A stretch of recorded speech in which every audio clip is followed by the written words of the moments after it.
terms to describe the budget. But look, if we keep it short and simple and not go far away, whichever way you look at this budget, there is only one word you can use to describe it. It's a borla budget. It's only good for Zoom Lion. It's only good to go onto those tracks that they used to deceive us when they were collecting our votes. When they lied to us and came and collecting our rubbish just to get our votes, and it turned out that right after a borla budget. Yes.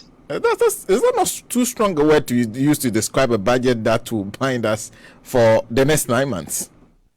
Well, why do I say it's a borla budget? My brother, when you have something that you don't need, something that is rubbish, you throw it in the bin because it is inimical to your health.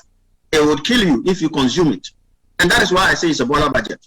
Whichever way we look at this budget, whether we toast it, whether we dry it, we stew it, fly it up and down, it still is not good for this country. And as we go through this, we will look at what is happening in the budget. Is it the taxation? Is it the rate of debt we have? Is it our rate of growth that is supposed to bring surplus for us to grow? If you look at everything in there, it is simply borla. And honestly, we call it borla even though the budget, as we know, is not factually accurate. If you go through it, you will find so many inconsistencies in there. You know, but let's leave that for when we actually go into the details. But to be honest, this budget is not good for Ghanaians. It is not good for Ghana's debt. It's not good for growth in the future. It's not good for the pockets of Ghanaians. There is no sector in Ghana that is coming off well on the back of this budget. What we see is pure grammar. A lot of rehashed stuff, a lot of recycled stuff. You know, Ghana Cares. 111 agenda. That 111 was announced last year, almost a year today, in March, April. We were supposed to have 88 district hospitals and an extra how many other regional hospitals. As we speak today, not one of them has even had a plot earmarked. But let's go through the numbers. Today we are going to use the MPP's own words and then see whether what they are saying is good for consumption. It is not wholesome. I'll be honest with you. I mean, we've talked about this before. Anybody who is scared and said, oh, I will take COVID vaccine because it may kill me. This budget will kill you faster than COVID, trust me. This budget is not good, Senna. And we can go into the details if you want us to kick off. To be able to prove why we say this budget is not good. Deal with the issue of the numbers that you have some issues with, and then we can move on to the other issues. Okay. So, I mean, I'll try not to focus on those ones too much for today.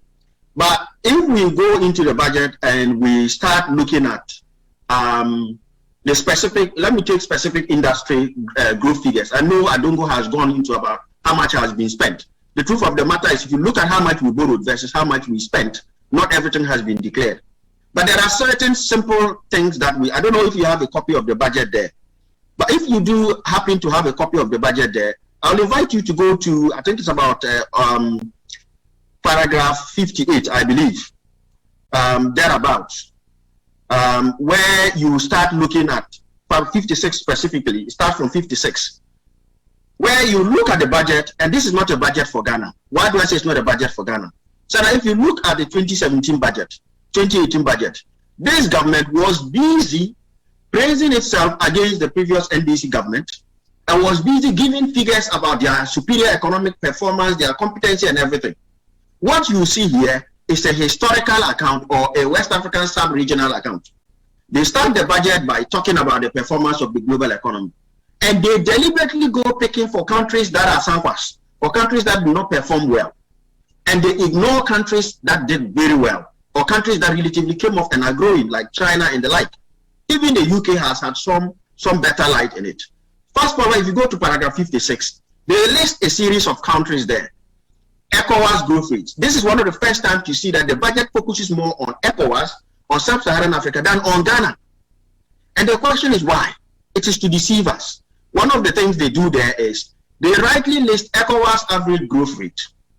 Then they list Ghana's pathetic growth rate. Now, one of the reasons I tell you that it's a deceptive budget is if you look on paragraph 56, the growth rate that we have for Ghana there is different from the growth rate that they have on page 3. The growth rate for Ghana on paragraph 56. There's a table there called ECOWAS growth rates. Ghana, they call it 0.9% is the projected growth rate for 2020. But if you go to page 3 of the budget, where you have highlights, the very first thing that strikes you is our real growth rate for Ghana for 2020 was 0.2%.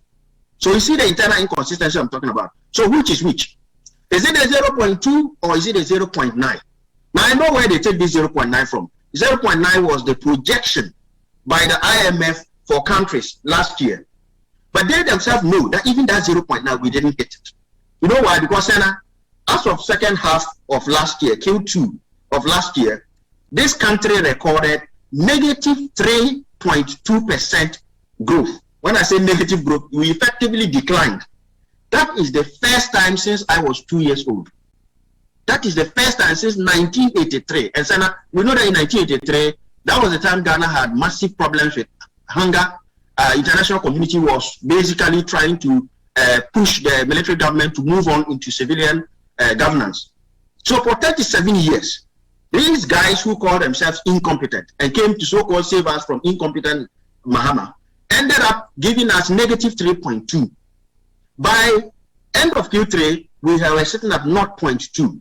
As we speak now, there's a real risk that when the numbers come through, we would have declined overall. But let me go to that point. Not only did they quote 0.2% growth for 2020 in paragraph 3 of the same budget, which you can look at. If you have it, you can actually show it for listeners to look at. But 0.3, and straightforward, when they are comparing themselves to ECOWAS, they go and add 0.7 to get 0.9 so that they will look better. Now, this is even interesting, Senna. The numbers they quote on that table, table 1, ECOWAS growth rates, and referencing IMF, they have done what you call selective choices. They have deliberately chosen countries whose growth rate is closer to the miserable performance we had or worse. If you look from Senegal downwards, they've listed almost all the negative ones, except for Guinea and Benin. But if you go where they pick these numbers from, if you go to the IMF, you will find that South Sudan has got a positive growth rate of over 4%. You will find that Rwanda has got positive growth rate. Little Cotonou in Benin has got positive growth rate. Cote d'Ivoire, who is our peer, because they have cocoa, we have cocoa. We have oil, they have oil. Our people are almost the same because there are clans in Cote d'Ivoire, there are clans in Ghana. There are lobbies in Cote d'Ivoire, there are lobbies in Ghana. There are, our economy is pretty much the same. So you don't even need to go far. Cote d'Ivoire is doing 1.8%. We are doing 0.2. Let me even grant them the 0.9 they have put there. So Cote d'Ivoire is doing 100% better than us. But they have deliberately put that there to what? To confuse Ghanaians or to lie. And you can go through. I'm sure Sana will probably need a dedicated session to dissect the lies in this. Even if you go to sector-specific growth rates. For example, you can go to, if you go to, I think it's about paragraph 83 thereabouts. They go into the specific growth rates and they go into industry, right? And they talk about electricity generation capacities. And if you look at electricity, these guys tell us that in 2016, we had negative 5.8 growth in electricity, right? Now, they tell us that in 2017, they had almost 20%, 19.4%. 5.5% 2018, 6% 2019, 4.8% 2020. Sana, let me ask this simple question. Has the NPP built one single megawatt plant in Ghana? Everybody knows the answer is no. So if they have built no plant whatsoever, how come that they are getting positive growth rates of almost 20% 2017 when the government, the John Mahama, who built all these plants, and the budget also proves that it built, and I explain why.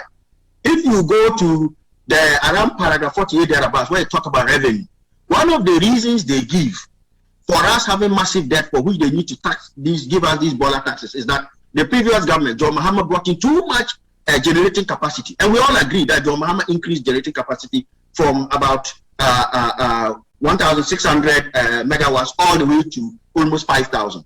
All of that generating capacity is what accounts for that 20% that they pushed forward to 2017 so that you could have a negative in 2016. How is it possible that the man who brought all the energy plants that we claim is now giving us debt those plans only gave us negative 5.8% growth, i.e. we declined. But you who did not even add 1 megawatt ended up getting a cumulative almost 40% increase in electricity. Do you see the internal inconsistencies I'm talking about, Senna? So the budget itself is internally inconsistent. It is a bunch of lies. But you know, the thing is, within every lie, you can look at it and pick stuff. So we can go into now, even with the lies they have put there, let's now interrogate the truth. Because you see, the thing is, they say if your mom has passed on and you pretend that they are asleep, when it's dinner time, you will find the truth out for yourself. So the real numbers, GDP growth overall, the real numbers on debt, and the fact that they are giving us these massive taxes tell you the truth, which we can go into in a while. But in terms of the inconsistency, I hope these few examples prove it. Given that we are not attacking the budget from an inconsistent perspective today, we need a dedicated session to go through each table. And Sarah, your jaws will be left open when you realize what these guys have done in terms of their accounting, the fraudulent accounting, cooking the books, as Honorable Adongo says. Having done that, I'm guessing then the real numbers, after looking at what you say was the deception in the budget, should give us an indication as to why they have to impose the taxes they imposed. Because we are all struggling to understand how come you say the economy is rebounding, is doing well, it has survived COVID and everything, and then you turn around even when COVID is not gone and start taxing us, even though you admit that the economy is not in a situation where you should be taxing citizens. What about the numbers? Creates a clear picture as to why they are doing this. Well, I think you've asked a really good question. One thing we must know is this: they give reasons for their abysmal performance. And one of the reasons why I deliberately mentioned those other numbers for our colleagues in the sub-Saharan Africa is to paint a picture. It wasn't Ghana alone that was hit by COVID. Côte d'Ivoire also got hit. In fact, we got our vaccine first before Côte d'Ivoire. South Sudan has still not got vaccine. We were the first of the poorest to get our vaccine, right? Other countries were honest enough and they were hit really bad. So how come that in sub-Saharan Africa, if you look at the league tables, we're somewhere about 9th. And I've given some of the countries, Benin, next door, is doing better than us. Rwanda, ex-war-torn country, is doing better than us. South Sudan, which is technically still in a civil war, you know the governance issues they have there. South Sudan, a country that is barely 10, 13 years old, is much, much better than us. So this excuse about COVID, it does not hold. Now, let us even take this COVID thing. And I want to start my presentation on paragraph 23 of the budget. What does it say? It says, we took a severely challenged economy, and I'm just saying it off my head, I'm not reading from it. But it says, we took a severely challenged economy, and we restored its competitiveness within 3 years. But Sana, what is the title of the budget? The budget says economic revitalization through completion, consolidation, and continuity. If you are restored, what are you revitalizing? Do you revitalize something twice? So that sentence in itself tells you again elements of dishonesty. Now take that. I've already explained that the COVID excuse is not a valid excuse. If you compare to West Africa, we are better off. Now, interestingly, they no longer compare themselves to John Mahama. Senator, do you know why? Look, 2017, 2018, 2019, they were always saying incompetent John Mahama, we are doing better, we are doing better. But Umia himself last year said to us that, this COVID-19 is their doom, sir. In other words, what he was saying is that we can compare the two. I know we took him to the cleaners because it was insensitive to compare a situation like that. We asked him to do it against Ebola, but they won't go near Ebola because we did better. But let us assume that what Baumia said is true. He was using COVID as the excuse for their performance and also using Doomsaw as the equivalent for our poor performance. What was our poor performance? When John Mahama was living, this country had 3.4% GDP growth, right? Now, in 2020, we had negative, we had 0.2, if I allow what they have said. You look at the difference. So where is the excuse? We had Doomsaw, and the truth is we know Doomsaw hit the economy, no doubt about that. Any way you look at it, Doomsaw hit the economy, arguably even much worse than COVID. So this excuse of COVID is not true. The other reason is this. When Doomsor hit, we didn't get a penny from outside Ghana to fix it. But when COVID hit, we had 100 million grant from the World Bank. We had 1 billion rapid credit facility from IMF. And these are the two main ones. You can count many others that we had some money from the EU. We had money from various other countries. But let's just focus on this 1.1 billion. That's almost well over 6 billion Ghana cedis. Senna, the question is, where is that 6 billion Ghana cedis? Because the flagship things that they did, this vaccine, we didn't pay for it. PPEs, we got a lot of free things. The only medical facility that was built by the private sector. Not a single clinic, not a single hospital was built. When it comes to a lot of the PPE, we know that our hospitals were and continue to be underfunded or have shortage of those things. Now, they may tell you, oh, we spent 19 billion, and that number itself, they should give the breakdown, let's see. I'll tell you why. If they tell us that 19 billion was made of the things they did, one of the things they did was give us rice and stew. That rice and stew, as of last year, 2020, they came up with an interim budget and said it cost us $52 million, Ghana cedis. When Honorable Adongo took them on, they ended up revising it down to about 12 million thereabouts. So 40 million disappeared, poof, and nobody knew what happened to it. That cannot clearly be part of that 19 billion. They talk about we gave free water and free electricity. Sana, I don't know the exact cost, but let's do some assumption. Let's use some assumption and derive it. If you recall the PDS saga, when PDS came in from March 2019 to October 2019, roughly, let's say 6 months or 7 months, the electricity bill that was in total that was collected by PDS, for which we have still not got back, was 1.5 billion Ghana cedis. That's for a period of 6 months. So if we assume that the free electricity that was given over 3 or so months, it was a 50% cut for most Ghanaians, right? And for Lifeline customers, it was full off, right? But let us even give them the credit, because something that is 50% cannot be equal to full electricity bills for 7 months. But let us even assume that going by that 2019 amount of 1.5 billion they collected from electricity, it was the same they have spent. So that's 1.5 billion out of 19 billion. Let us assume, we know water bill is not as much as electricity, but let's also assume that water bill was equally 1.5. That's total of 3 billion. Take that 3 billion from 19 billion. There is still what? If my math is still correct, 13 billion sitting there. What did that 13 billion do? No more hospital has been built. The PPEs cannot cost that much. The so-called tax holidays on, the tax holidays on the health workers, frontline health workers, it was not for all of them. But even that cannot be deemed a cost, because it was tax we should have collected. That did not come. So that falls under the shortfalls in income tax that we collected. It doesn't go to sit under income. Because we didn't go and effectively say, oh, you should have paid tax of this, I'll pay you. No. We said, don't pay that tax. So there's about 13 billion. You and I, Senator, don't know where that money went. So when they use that excuse and say, we are going to tax you because we spent a lot on you, the numbers simply don't add up. The only thing you can talk about is that there's a lot of corruption even in that COVID-19 thing. So, Senator, that excuse is not valid. Now, we have just gone through GDP. The interesting thing is, in the course of talking about that GDP and this spending we are talking about, you will find that there were numbers before this budget even came out that suggested that our total, right, payroll alone, if you take our payroll cost, the cost of paying public sector salaries, and you take the interest payments alone, that takes whittles almost all of the income we generate. There's nothing left. Now you see why we are in always in debt. The other interesting thing you note, China, over the last 2 years, from 2019, 2017, even goes back to 2018, this government has consistently been borrowing for kinky and fish parties.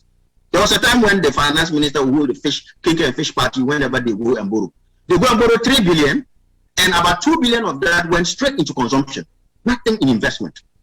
The laziest man's approach. There is something interesting here. People would wonder if we were borrowing to consume and we were borrowing for people's pockets, because we know a lot of that consumption went into people's private pockets. It is not surprising that our debt has gone up. So that gives you a very logical progression to that. And when you look at that debt, Sana, there is nothing to show for the massive 169 billion increase in the debt. That is another area of very, very terrible performance. Now, we don't have the benefit of other African countries during COVID, but what we do know is that John Mahama, in 4 years to 2016, he borrowed roughly about, in terms of, I'm using just external debt alone, external debt, he borrowed roughly about 3 billion. This government borrowed about $8 billion. The total indebtedness that John Mahama added to the purse was roughly about 50 billion Ghana cedis. And we have a lot to show for it. All the developmental projects, all the power plants, a lot of the stuff that John did, you can account for those on that. This government took our national debt. As of 2017, when they took over, total national debt since independence for 59 years was 122 billion Ghana cedis. As we speak today, it sits at 291 billion as of December. We're not even counting the January to March now. They've added 160 billion in 4 years. So what Ghana as a collective did over 59 years to 2017, I'm talking about Nkrumah's Chama Motorway, Chama Township, Chama Harbour, the Akosobo Dam, all the roads, the schools, the colleges, University of Cape Coast, Kwame Nkrumah University of Science and Technology, upgrading of University College of the Gold Coast then to University of Ghana now, Black Star Shipping Line, all the things that Kwame Nkrumah did for this country. They built a country from scratch. And you know the interesting thing, when Kwame Nkrumah was going, our foreign external debt was only $1 billion. Just one. If you convert it into cedis today, it's about 5.7 Ghana cedis. For all the things Kwame Nkrumah did, that is where it stood. Busia took over. I mean, of course, the National Liberation Council came in. Busia took over. Achampon and guys came in. AFRC came in. Liman took over. PNDC came in. Rollins came in. NDC 1, NDC 2. Kufuor took over. Mills took over. JM took over. That all went to 122. And we know the things they did. We know the things Kufuor did. We know the things Mills did. We know the things Rollins did. We know the things Liman did. What has this government done? Not a single secondary school has been built. If you look at the tracker they claimed they were making noise about, it was polytanks and toilets that they were celebrating. Even with that, they did not pay the toilet contractors. Everything going on in Ghana now is legacy of John Mahama. Is it the Tema interchange? Is John Mahama. Pokwasi is John Mahama. Circle is John Mahama. Obechemi is John Mahama. The things that they have started in terms of the interchange at Tamale and Takoradi, Takoradi hasn't gone anywhere. Tamale hasn't gone anywhere. Those ones are not in the debt. You know why, Senna? Because the Chinese are building those ones and taking their money through bauxite. So those ones are not part of their debt. So when you look at this situation, you can't explain what exactly these guys have done with the debt. But I can give you a hint. Corruption, the C word, is probably accounting for this. One of the reasons is this, and I may be seeming unfair, but if you take Data Bank, from when Data Bank was set up, right, in the early 90s, till about 2017, the total value of the assets it was managing was about 800 million Ghana cedis. From 2017 to last year, middle of last year, those assets ballooned to over 5 billion Ghana cedis. From 800 million, not double, not triple, not quadruple, to over 5 billion. That gives you an indication. We have seen massive corruption. People are now doing deals in billions, Senna. I said this on this platform. The Senior Hosi, one of the very good guys in the petroleum sector, told us nakedly about how in 2019 alone, we lost 1.9 billion to tax evasion. In that industry, government controls it. So if somebody is escaping taxes, these are government-owned people. You know, take Bost, a state entity that was handed over to Bomti, Nanado's brother. And we are paying him for using the state resources to move oil around. And that is where all the stuff is. So if you look at the debt we have, it's inexplicable. It is worse than we have ever had. And you know the sad story, Senna, what we now have is a highly debt-trapped, low-growth economy. That is the worst thing you ever want to wish for any country, even a country that is See, because usually if you have high growth, that is not a problem. Because as you grow, the value of goods and services and transactions in your economy are going up. So your tax base also goes up because your tax base is a percentage of those, right? All things being equal. So if you are high debt, high growth, you are fine. If you are low growth and low debt, it is okay, you can manage. That toxic thing of high debt, low growth is leading you towards the Argentina experience, default. You know why? Because we can only service our debt through taxes and production. Now, if your production is low, i.e. your GDP is collapsing, and rewinding the clock to 7 years ago, your tax take will be low, which means you will not be able to afford your interest payments. And that's why you see, when John Mahama was there, our total interest payments was around 10 billion a year. It went up to 26 billion a year last year. From 10 billion, more than doubled, to 26 billion. And interestingly, our revenue projections have always come in short. So now you can go through the budget, you can go back. We have never hit our revenue projection at all. All we do is we spend more and then we borrow to make up the difference. The other thing that makes you realize that these guys who are not being honest with us is this. This whole situation of high debt stress did not start last year. So now there is something called the debt sustainability analysis performed by the IMF and the World Bank together every year. Go back to late 2018, and even better, go to December 2019 debt sustainability analysis for Ghana. We had already been earmarked as high debt stressed. From that time, even before COVID hit in, they did a revision in April, and we were worse. As of April last year, COVID hadn't ravaged our economy yet. So if you look at it from all angles, it is corruption, it is incompetence that is leading to the hole that we are digging ourselves in. And you know, I don't like quoting this man, Churchill, Winston Churchill, because he's got very racist, what do you call it, things attributed to him. But he said something about taxation, which is right. He said taxing a poor economy or a declining economy or a challenged economy is equal to standing in a bucket and attempting to lift yourself up. How is that possible, Senna? That is what this country is doing. And that takes me nicely into the third element that I wanted to touch briefly on, the taxation.